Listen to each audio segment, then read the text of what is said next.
What's up, everybody? My name is Razorblade, and welcome back to another episode of How It I Fix. It's been a while. I know this. It's been 2 whole weeks since part 1, and honestly, I have no freaking excuse.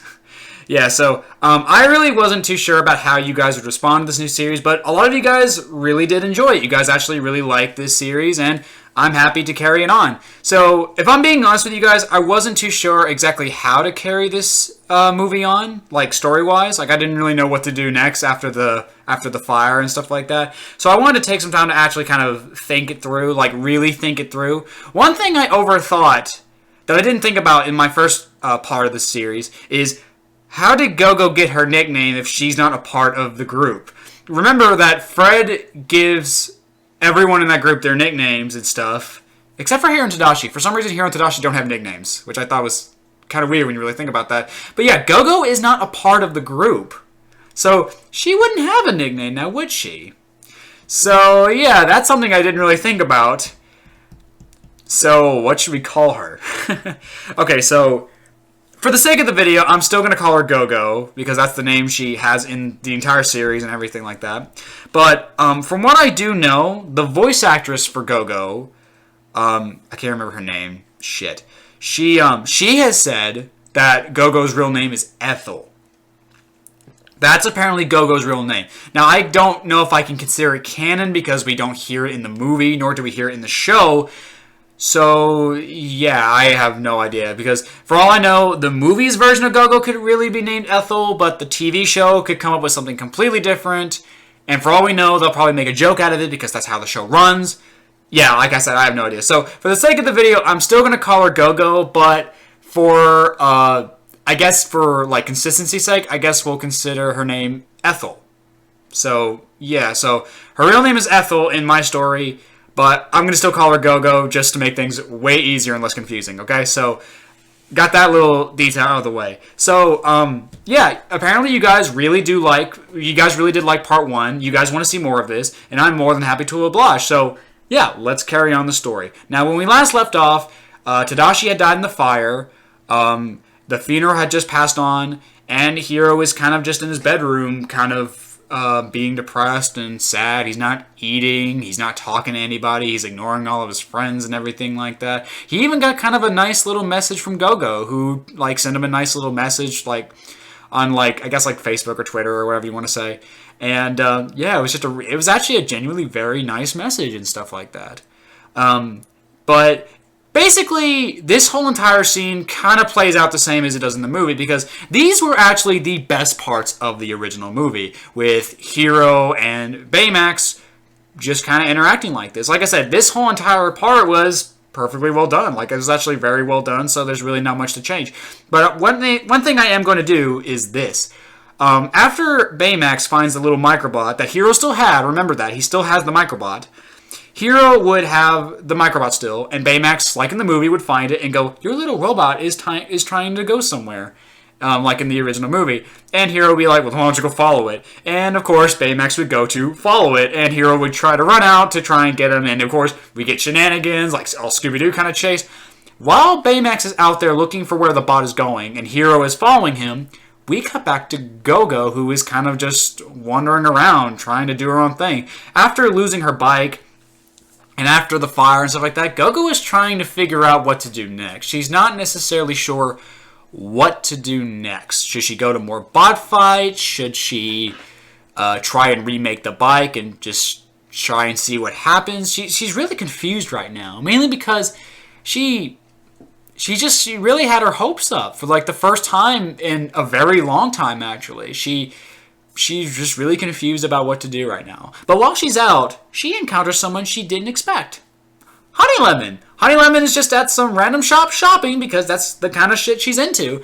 And, of course, when she meets Gogo again, she's really excited to meet that girl that was at that Tadashi's funeral that Tadashi saved. Of course, Honey Lemon tries to start a conversation, saying, "Hey, I remember you." And Gogo's like, "Oh, God. Hi.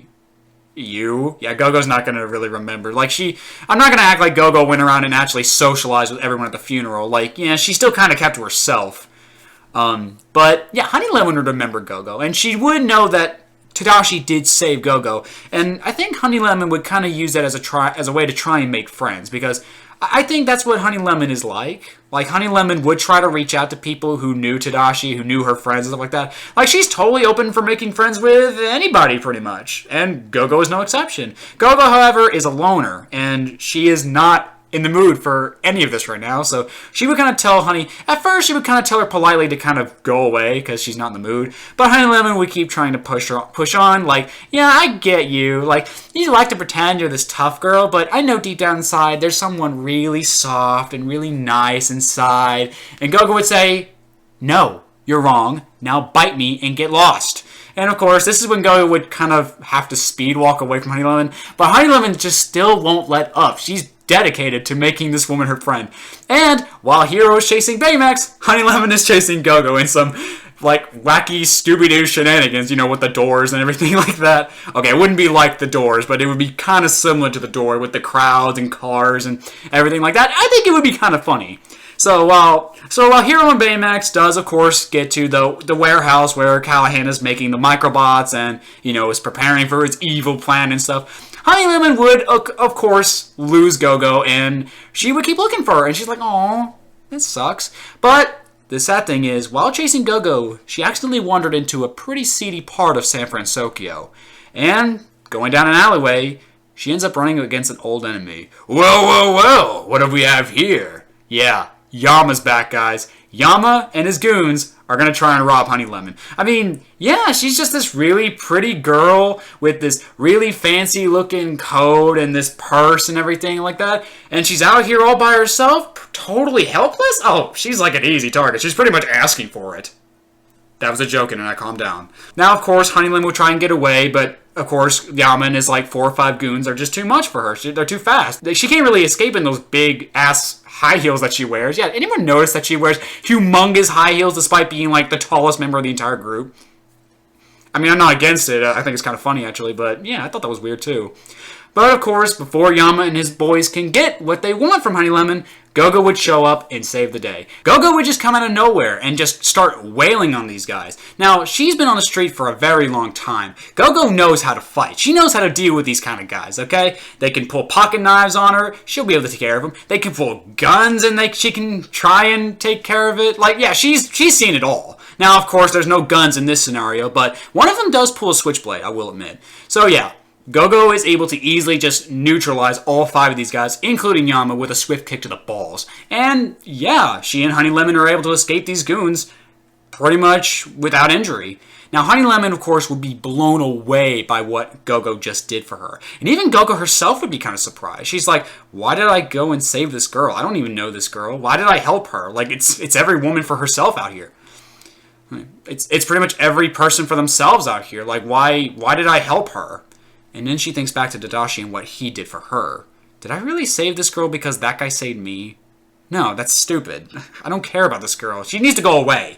So, of course, Gogo would kind of scold Honey Lemon for following her like that and putting herself in danger like that. And Gogo would say, for the last time, leave me alone. And, of course, Honey Lemon would do that finally. But Honey Lemon would be intrigued by what Gogo did. Gogo pretty much saved her the same way Tadashi saved Gogo. And she noticed that. So, of course, Honey Lemon would go over to Wasabi's place because she just has to get it off her chest. She needs to talk to somebody about this. And should she go see Fred? No, Fred would probably just fanboy, wouldn't he? Instead, we should go to somebody that would be very dignified, very respectable, and would listen wholeheartedly. And that person is Wasabi. I actually got a comment from my last video saying that we should change Wasabi from this OCD, Kevin Hart screaming little girl who has to scream every time something happens because comedy, and turn him into a well-mannered, respectable, rather quiet fellow. You know, the kind that's always clean. I mean, he's still going to be clean, he's still going to be organized and dignified, sure, but he's not going to be screaming over every little thing that happens. He's going to be respectable, he's going to be quiet. In fact, he'll be even more quiet than Gogo will. He's going to kind of be a lot like Ferb from Phineas and Ferb, where he usually just has one sentence at a time, and that's really about it. And yeah, he's going to be the kind of guy who has his pinky out when he drinks tea, which, by the way, That's what he's doing right now. He's having a tea party by himself. He's just that respectable and dignified. He has to have a tea party by himself. He's that dignified. So, of course, Honey Lemon would go into his apartment. She would talk all about what Gogo just did for her and how, like, insane it was. And then they start getting to think about, how is Gogo the way she is? We would actually kind of dive in her backstory. The girl looks like she's been on the street her whole life. That's got to be so sad. She's probably never had a friend before, really. I think she needs friends. What do you think, Wasabi? Yes. It would be just like that. I think that would be very funny, actually. Like, that's just that little sip of tea and just a blank little stare and go, yes. I just think that'd be really funny. I'm sorry. So yeah, Honey Lemon and Wasabi decide that they're going to try and find Gogo and try to make friends with her because they just think that's what Tadashi would want. I mean, Tadashi clearly cared about her enough to save her life, even though in reality that was just being a decent human being, but still, they think it's what Tadashi would want, and they think it's the right thing to do. Meanwhile, we would actually cut to Fred, who is in his big old mansion, just kind of playing video games. Yeah, that little reveal about Fred being rich and stuff like that, yeah, we're not really going to do it. Or at the very least, this is where we would figure it out. We would have this long panning shot of going through the hallway and stuff like that, and we would see this entire place and everything like that. And then we would enter Fred's room covered in all this superhero memorabilia and like comic books just plastering the back of the wall and stuff like that. It'd be crazy. And of course, Fred would just be kind of playing a video game. He would just be sitting there playing a video game all by himself. He'd be bored. He'd be upset because Tadashi was his player too. Tadashi was his player too. If he ever needed a player too, he could always just call up Tadashi and say, "Yo, Call of Duty Zombies, I need you here now, man. We gotta conquer Origins." And Tadashi would be like, what the heck? I hate Hero right now, so I need something to do, so be there in 5 minutes. And yeah, that's kind of what they were like. They were gamer buddies, okay? Tadashi was Fred's player 2, and Fred lost his player 2. Now, of course, obviously that relationship stems more than just a video game thing. Like, clearly, Fred did care about Tadashi. They were obviously good friends. And he's just upset. Fred is really upset. He's playing this video game that he used to play all the time with Tadashi, but it's just not the same, playing in solo mode. It's just not the same. It really isn't. But then his butler, Heathcliff, shows up and walks in saying, "Would you mind if I played Master Frederick?" And then Fred would go, "Nah, I mean, you can if you want to, but it just wouldn't be the same, Well, you can always try playing online." Oh, yeah, right, Heathcliff. Like I'm going to play online with a bunch of 14-year-old... Hero! It kind of just dawns on Fred right then and there that Tadashi had a little brother, Hero. Yeah, Fred and them have been hanging out for like a week now. And again, he completely forgot about Hero. Yeah, I know Fred's... Yeah, I'm not going to make Fred as stupid as he is in the movie, but he's still going to be kind of an idiot. So yeah, Fred obviously wants to get with Hero so they can play video games and basically make Hero his official player too. Not just because he's lonely and wants a friend to play video games with again, but because I think this would be a really nice way for Fred to connect the same way that he did to Tadashi. Like, he and Tadashi had a really good thing for video games, and he thinks that video games would do great for Hero too. So, yeah, basically it gets Hero out of the house, he gets to connect with his friends and everything like that, he gets to do what his brother did, he would learn a bit more about Tadashi. It'd be really nice. So, of course, Fred would call up Hero, but Hero wouldn't pick up because right now he's busy not dying because he's currently in the warehouse being attacked by Callahan. And, of course, Fred would kind of be concerned. He'd be like, well, I guess I'll just go over to his house. So this all kind of leads to Fred heading over to Hero's house because Hero won't pick up his damn phone. And of course, at the same time he arrives there, Honey Lemon and Wasabi would arrive too, wanting to get Hero in on their plan to befriend Gogo. And of course, this all leads to a kind of a nice plan where Fred, Honey Lemon, Wasabi would all invite Gogo and Hero over to his place. They can all play video games, they can all order pizza, it can all just be a great night. So they all decide to work together to try and find Hero and Baymax, who is nowhere to be found. And funny enough, right as they leave, Hero and Baymax comes running right around the corner to go work on the superhero suit so Baymax and Hero can go kick Callahan's ass without knowing that it's Callahan, of course. So yeah, this little montage with Hero and Baymax goes, again, virtually unchanged. Meanwhile, Honey Lemon, Wasabi, and Fred would be looking for Gogo, but they would have no way of knowing where to even look for her, let alone find her. And yeah, it just kind of ends up being a wild goose chase for them. So of course, like in the movie, Hiro and Baymax would be talking about Tadashi briefly, and Baymax would call up his friends, for support and stuff like that. And of course, Honey Lemon would get the call along with Wasabi and Fred, and they would realize, Hiro's home! We can go get him now, and he can help out, and Baymax too! And of course, they all head over, and just like in the movie, Hiro and Baymax leave to go to the docks using the microbot, and Wasabi, Honey Lemon, and Fred follow suit in their van, like creepy stalkers, like in the movie. So yeah, this scene plays out virtually unchanged. They're at the docks. Hiro and Baymax witness Callahan lifting up part of the portal out of the ocean. And Wasabi, Honey Lemon, and Fred all kind of see what's going on, and they question the carbon fiber underpants. Only this time it's Fred who makes that joke. Yeah, Fred actually knows what carbon fiber underpants is in this universe. Yeah, he reads a lot of superhero stuff. He knows about carbon fiber suits and stuff like that. So, yeah, but instead of being all snarky about it like Go-Go would be, he'd be like, whoa, I love the carbon fiber underpants. I think that's how it would go out. So like in the original movie, Callahan would discover them, try to crush them, and of course, Baymax would save them and give everyone enough time to get into the van and run off. Of course, Baymax would get thrown on top of the car like in the original movie, and of course, Wasabi would speed the hell out of there, and Callahan would give chase. Now, this entire scene with the chase and everything is going to be dramatically different than what we got in the movie. For starters, the city is not going to be super dead like it was in the movie. I thought that was really weird. Despite the fact that they're in a place called San Francisco, there was no civilians, there was no traffic, and I thought that was very strange, okay? I know that Callahan needs to kind of lay low and be under the radar and stuff like that. There needs to be people out there to kind of witness what the hell's going on, okay? It's only realistic, okay? So yeah, I'm not going to have people die in this chase, but we are going to up the action a little bit. So of course, while driving, Wasabi would of course keep trying to escape, and this is where we would run into Go-Go. Go-Go is kind of just, once again, minding her own business, walking around thinking. Still thinking as to, why did I save that girl? I mean, I don't even know that girl. I don't care. Just, who the hell is she? I don't care. Why did I save her? And of course, Wasabi would nearly mow her down, but stop at the absolute last second. Mere inches away from Go-Go's body. Now, Go-Go, of course, would get mad and say, hey, what the hell's wrong with you? And Wasabi would go, that? And Go-Go would see it and go, oh, makes sense. And of course, Honey Lemon would recognize Go-Go and say, get in! And of course, Go-Go would immediately get in because anything beats dying right now.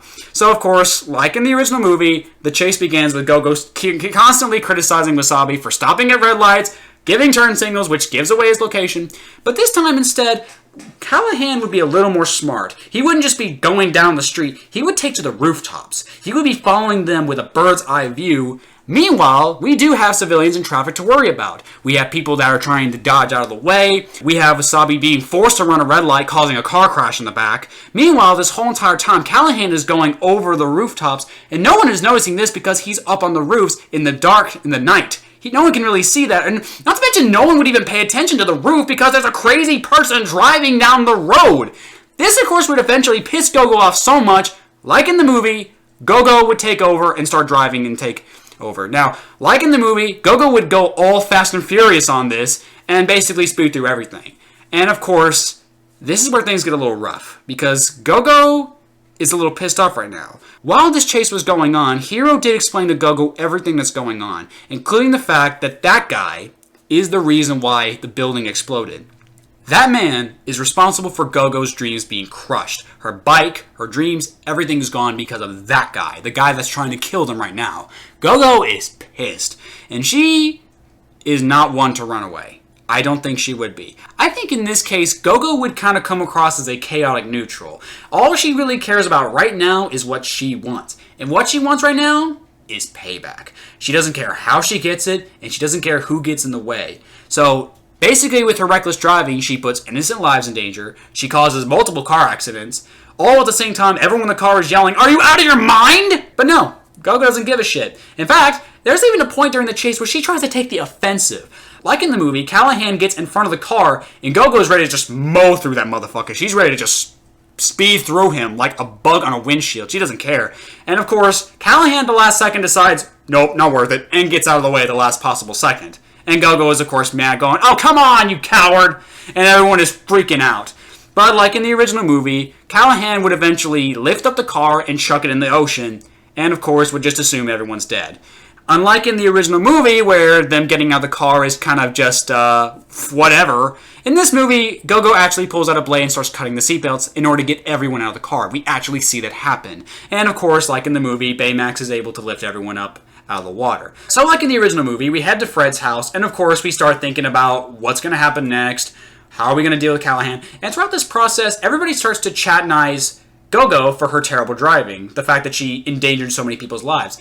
And here's where we get a real first taste of how Go-Go's mind operates. See, Go-Go has lived on the streets for a very long time. Not her entire life, but she is pretty much an orphan, and she's been an orphan for at least 10 years. She's been an orphan since she was at least a little kid.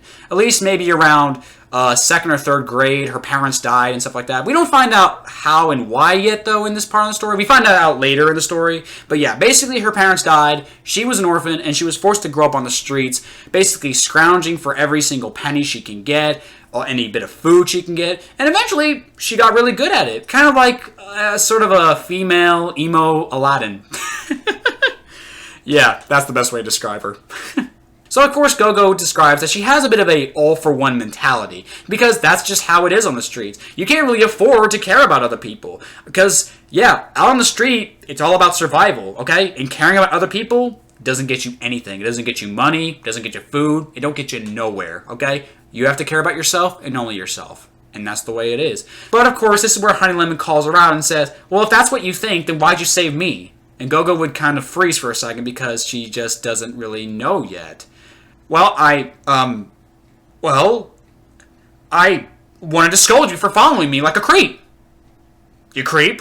But of course, Honey Lemon saw right through that little facade. Go-Go is a lot more compassionate than she lets on. But before we can carry on with that, Hero does kind of interrupt the group saying, guys, you do know we have a villain to catch, right? And of course, like I wanted her to say in the movie, Go-Go would say, are you out of your mind? You're like 14 years old. How can you possibly stop a supervillain? And like in the movie, Fred would give off these ideas. They would all assume Aleister Crowley is the villain. And of course, Hero would bring up the idea that they can all become superheroes. Now, in this version, it would take a little more convincing to get Honey Lemon and Wasabi to join the team. Fred and Go-Go would definitely be on board right away. Fred because he just loves superheroes and he loves the idea of becoming one, and Go-Go because she wants payback because her bike was destroyed.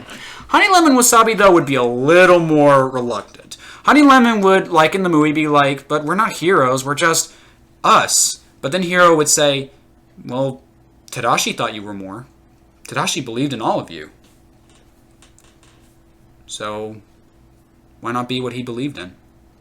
And that would kind of hit home for Honey Lemon and Wasabi both. And at that moment, Wasabi would kind of stand up and say, I'm in. He's a man of few words, but his words ring true. And Honey Lemon, of course, would finally agree and say, okay, for Tadashi. And Wasabi would say, for Tadashi. And Fred would say, for justice! And Go-Go would say, for payback. And Hero would say, for Tadashi. And Baymax would say, for Tadashi. And of course, we all have our team. And I think that would be really kind of cool. Like, everyone establishes why they're doing this. Like, again, they really didn't have much motivation to join the team in the first movie. They just kind of went along with it because the plot demanded it. But here they are, announcing why they're doing this. I know it's not much, but it is something really useful and really good. So I think this really adds to something. And that is where I'm going to leave things off here for this part. I wanted to hear what you guys think I should do for the next part. Do you guys actually think these choices are good? Do you guys think that some of these choices were bad? I want to know what you guys think. And if you guys have any ideas on how to improve the movie from this point forward, feel free to let me know in the comments below. If you guys have any ideas, let me know in the comments below. Thank you guys so much for watching. I'm glad you guys enjoyed this new series. And as always, I will see you guys in the next episode. Stay awesome, guys. Rock on.